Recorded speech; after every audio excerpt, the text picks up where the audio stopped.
What is going on, my homies? Welcome to the sauna that is late summer bass fishing. Dude, it's absolutely cooking. I think I sweat off a Gatorade I drank like 3.4 seconds ago. We get super technical, super detailed with all these rigs we use to catch bass, right? And I think it's important from time to time to simplify, right? To rewind the clock and get very basic. And that's exactly what this video is about.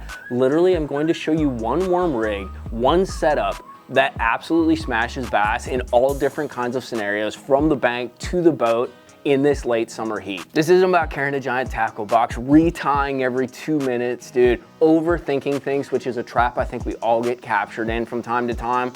It's one rod, one setup, one lure, and I think a lot of guys have actually forgotten about it. So hit that like and subscribe button for me. I think you guys are gonna giggle and kind of enjoy this, dude, because this lure absolutely catches them in the summer heat, and really, nobody's throwing it anymore.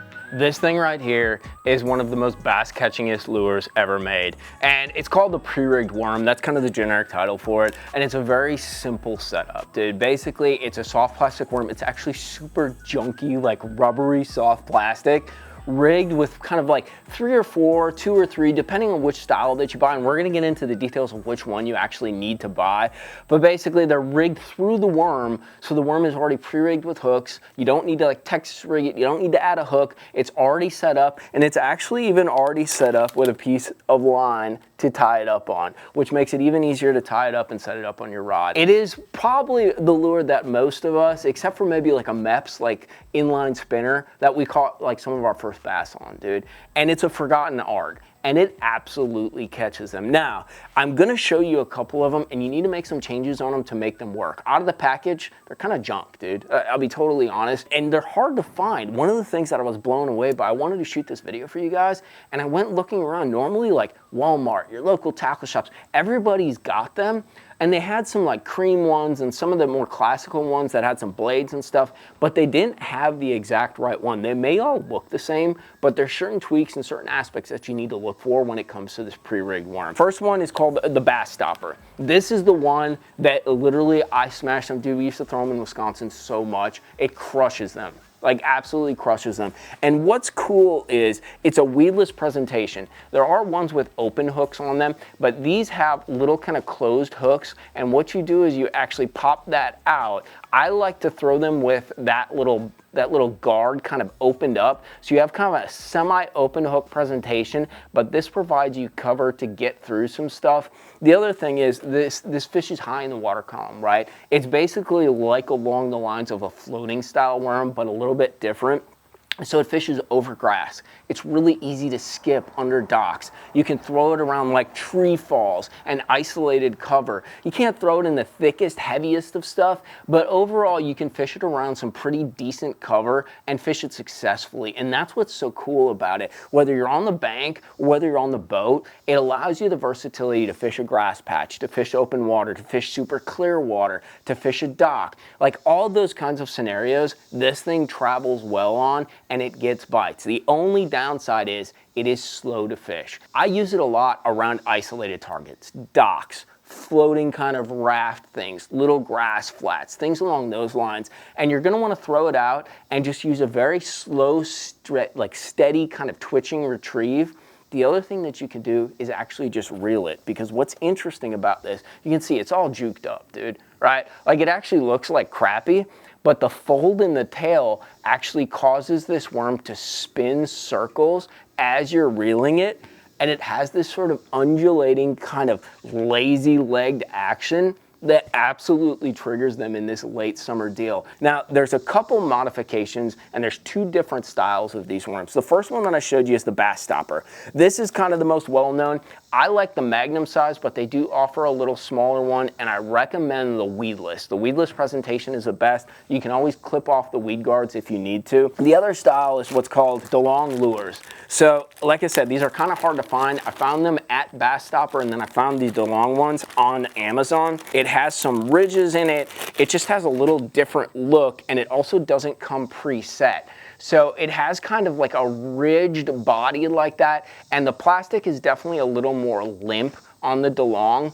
However, it lacks the leader line, and I'm gonna show you how to solve that real quick. And this guy has 2 hooks, but once again, they have that little weed guard on them.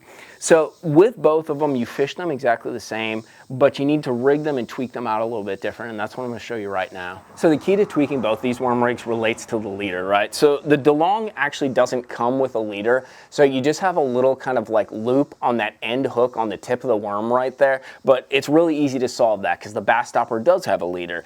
I basically take a little strip, probably just under 2 feet of 20-pound fluorocarbon. I'd recommend fluorocarbon over mono because the tweaks that we're gonna make, both of them are to make this worm get down a little bit more, to sink it down. The fluorocarbon sinks obviously compared to the mono, but you cut about just under like 2 foot. And one of the keys is to do a loop knot on the end, just like this. So you tie a little loop knot, it's a super easy tie, and then you're going to use a Palomar knot and tie this worm to the other end of that leader. So you got maybe, like you end up with like about a foot-long leader or so.